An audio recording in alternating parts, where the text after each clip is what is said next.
ကဲ့အားလုံးပဲမင်္ဂလာပါကျွန်တော်အခုရောက်ရှိနေတဲ့နေရာကတော့ Realme ရဲ့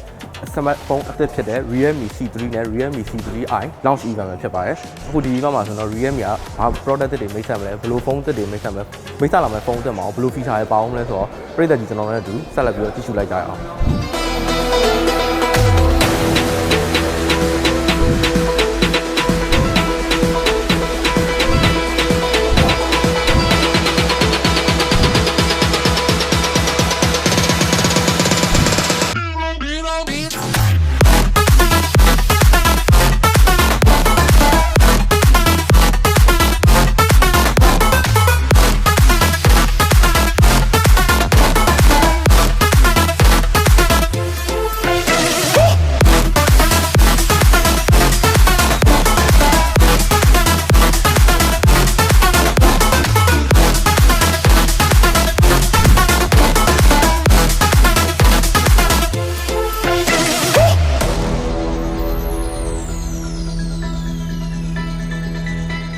ဟုတ်ကဲ့ပါဒီနေ့မိတ်ဆက်သွားတော့ Realme က Realme C3 နဲ့ Realme C3i ခုနဖုန်းနှလုံးပဲဖြစ်ပါတယ်ဟုတ်ကဲ့ပရိသတ်ကြီးနဲ့အတူနောက်ထပ် event တွေမှာလည်းပြန်လည်ဆုံတွေ့ပါအောင်မယ်အားလုံးကျေးဇူးတင်ပါတယ်